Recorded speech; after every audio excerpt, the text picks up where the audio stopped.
Hello and welcome to AM Guide Assam. যিবোৰ candidate এবাৰ গুৱাহাটী ইউনিভাৰ্চিটিত MA MSc MCom নাইবা যিকোনো মাষ্টাৰ ডিগ্ৰী এণ্ট্ৰেন্স দিবা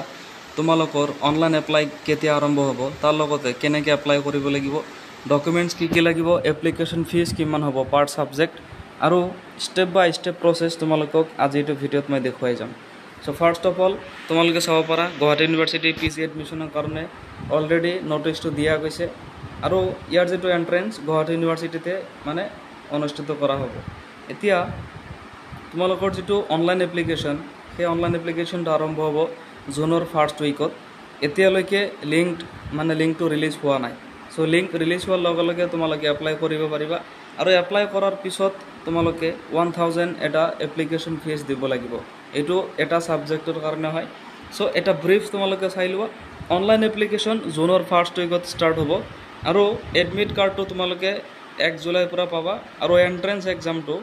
9th পৰা 11th জুলাই মানে 3 দিন হ'ব সো 9th 10th আৰু 11th জুলাই কি হ'ব তোমালোকৰ এন্ট্ৰেন্সটো লোৱা হ'ব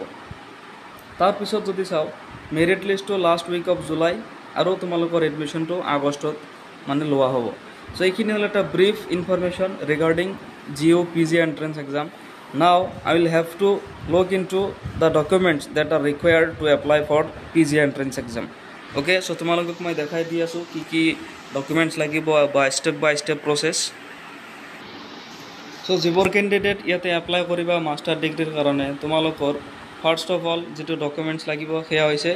DHE unique ID directorate of higher এডুকেশ্যনৰ ফালৰ পৰা যেটো ইউনিক ID দিয়া হয় সো ইউনিক ID টো তোমালোকৰ ইয়াতে লাগিবই কম্পালসৰি হয় গতিকে যিবোৰ ক্যান্ডিডেট আগতে মানে ইউনিক ID বনাইছিলা তোমালোকৰ কাৰণে ভাল যদি এতিয়ালৈকে ইউনিক ID বনোৱা নাই তাৰ লিংকটো মই ডেসক্ৰিপচনত দি দিছো তাতে যোৱা তাতে গৈ এইটো লিংকত ক্লিক কৰি দিলে তোমালোকে নতুনকে ইউনিক ID বনাব পাৰিবা আৰু ইউনিক ID বনাওতে আগত যদি বনোৱা নাই নতুনকে যেতিয়া বনাবা সিকিং এডমিশন ফৰ তাতে তোমালোকে মাস্টাৰ্স বুলি দি দিবা সো মাস্টাৰ্সত তুমি যেটো ডিপাৰ্টমেন্টত হবা MA MSc বা MCom সেই ডিপাৰ্টমেন্ট ইয়াতে চুজ কৰিবা so after making unique ID application প্ৰসেসটো তোমালোকে জানিব লাগিব সো এপ্লিকেশন প্ৰসেসত সোৱা কেইটামান গাইড ইয়াতে দিয়া গৈছে Students and parents or guardians are advised to visit the web pages of particular departments and colleges for necessary information. যি information লাগে তুমি ধৰা MCom admission লবা তো কমাৰ্সৰ বেলেগ এটা ওয়েবসাইট আছে তুমি তাতে গৈ ইনফরমেশনটো পাবা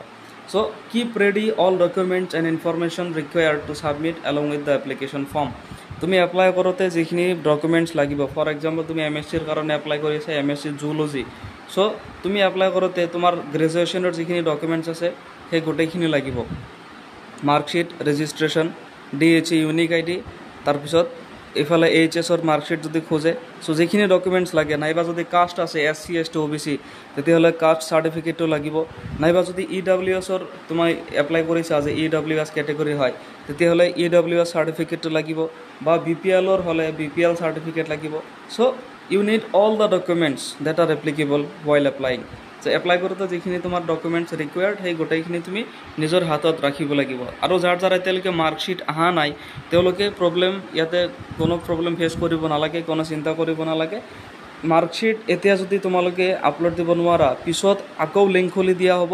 যেতিয়া মাৰ্কশিট তোমালোকৰ মানে ৰিজাল্ট ডিক্লেয়াৰ কৰা হ'ব তেতিয়া আকৌ নতুনকে লিংকটো খুলি দিব তেতিয়া মাৰ্কশিট আপলোড দিব পাৰিবা তাৰ পিছত ইয়াতে দিছে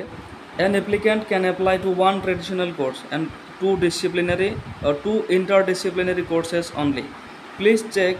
the list of traditional and interdisciplinary courses তুমি ধৰা এটা ট্ৰেডিশনাল কোৰ্সৰ কাৰণে এপ্লাই কৰিব পাৰিবা আৰু ইন্টাৰডিসিপ্লিনাৰী কোৰ্স দুটা হে পাৰিবা তাতকে বেছি নোৱাৰা তাৰ পিছত কৈছে the application form for admission is editable but once you finally submit it will no longer be editable তুমি এপ্লিকেশন ফর্মখন ড্রাফটত যদি রাখা ড্রাফট সেভ কৰি ৰাখা এডিট কৰিব পাৰিবা বাট আফটাৰ ফাইনাল সাবমিশন তুমি এই এপ্লিকেশন ফৰ্মখন আৰু এডিট কৰিব নোৱাৰিবা তাৰ পিছত কৈছে you can submit the form even your result is not declared অলপ আগত মই যি কথাটো কৈছো যিবোৰ ক্যান্ডিডেট এবাৰ ডিগ্ৰী 6 সেমিষ্টাৰত আছে তোমালোকৰ ৰিজাল্ট ডিক্লেয়াৰ কৰা নাই তোমালোকেও এপ্লাইটো কৰিব পাৰিবা ৰিজাল্ট ডিক্লেয়াৰ হোৱাৰ পিছত তেতিয়া মাৰ্কশিট আপলোড দিলে হ'ল তাৰ পিছত কৈছে the email ID and phone number of the students and parents or guardians may be used for further communication so while applying তুমি যেতিয়া ইমেইল আইডি আৰু ফোন নম্বৰটো দিবা তোমাৰ এপ্লিকেণ্ট প্লাছ গাৰ্জেন সেইখিনি যাতে তোমাৰ ওচৰত থাকে তাতে কিবা মেছেজ গ'লে যাতে নিজে চাব পাৰা so' they should be communicable তাৰপিছত কৈছে please check the eligibility conditions before submission of the online application form তোমাৰ এলিজিবিলিটি ক্ৰাইটেৰিয়া চাব লাগিব জেনেৰেল কেণ্ডিডেট মিনিমাম 45% লাগিব গ্ৰেজুৱেশ্যনত আৰু SC ST OBCৰ কাৰণে মিনিমাম 40% মাৰ্কছ লাগিব চ' এইখিনি যদি তোমাৰ আছে তেতিয়াহ'লে তুমি ইয়াতে এপ্লাইটো কৰিব পাৰা তাৰপিছত কৈছে the provisional merit list of the student will be published on the university website only so' university website অৰ্থাৎ GU.ac.in ইয়াতেই তোমালোকে মেৰিট লিষ্টটো পাবা আৰু মেৰিট লিষ্টটো ওলাব জুলাই লাষ্ট উইকত so' you don't have to worry about that first of all you will have to prepare for the entrance exam তাৰপিছতে মেৰিট লিষ্ট তাৰপিছত কৈছে all are advised to keep visiting this website for any update regarding the admission process from time to time সবক এই ওয়েবসাইটটো চাই থাকিব দিছে আৰু কৈছে the university is not responsible for any unwanted technical failure which may disturb the admission process either at the university end or from the students end যিকোনো ধৰণৰ unwanted failure হলে university is not responsible এটো কৈছে তাৰপিছত সবকে কৈছে ইয়াতে চোৱা all prospective applicants can apply for one traditional course and a maximum of 2 interdisciplinary courses etu ma agote kolo tar bisot koise it is extremely important that an applicant should apply to all 3 courses if any from one login ID and the registration fee so has to be paid together for all the 3 courses tumi eta courseor karone jeti apply koriba dhora eta traditional courseor karone apply korila দিয়া এই লিষ্টখিনি তুমি ভালকৈ চাই ল'বা কি কি traditional আছে কি ইণ্টাৰডিচিপ্লিনাৰী আছে এটা ট্ৰেডিশ্যনেল আৰু দুটা ইণ্টাৰডিচিপ্লিনাৰী এপ্লাই কৰোঁতে তুমি এই তিনিওটা এপ্লিকেশ্যন এটাই এপ্লাই মানে এটা ID দিয়ে কৰিব লাগিব তোমাৰ যিটো DHE ইউনিক ID আছে সেই IDটো তুমি ইয়াতে লগ ইন কৰিবা after that you will have to choose all 3 courses okay তুমি যদি তিনিটাৰ কাৰণে এপ্লাই কৰিছা তেতিয়াহ'লে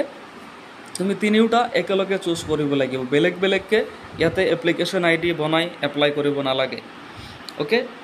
তাৰপিছত কৈছে আৰু এপ্লিকেশ্যন ফিজ তোমালোকে একেলগে দিব লাগিব যদি তুমি বেলেগকে দিয়া তেতিয়াহ'লে ৰেজিষ্ট্ৰেশ্যন ফিজ যেটো দিবা তুমি সেইটো তোমাৰ ৰিফান্ড কৰা নহব তাৰপিছত কৈছে চোৱা ইয়াতে আৰু এটা কথা কৈছে if an applicant applies to multiple courses from different registration sessions using different login IDs they will not be able to appear in the PG entrance exam so কৈছে এটা চোৱা যিখিনি ষ্টুডেণ্ট ইয়াতে বেলেগ বেলেগ মানে ID দি ইয়াতে এপ্লাই কৰিব বেলেগ বেলেগ অনলাইন এপ্লিকেশ্যন ID তেওঁলোকে কিন্তু এন্ট্ৰেন্স এক্সামত ইয়াতে এপিয়াৰ কৰিব নোৱাৰে আৰু ইয়াৰ যেটো fees 1000 for one subject 1500 for 2 subjects আৰু 2000 for 3 subjects মানে তিনটাৰ কাৰণে এপ্লাই কৰিলে টোটাল 2000 ইয়াতে ফিজ পেমেন্ট কৰিব লাগিব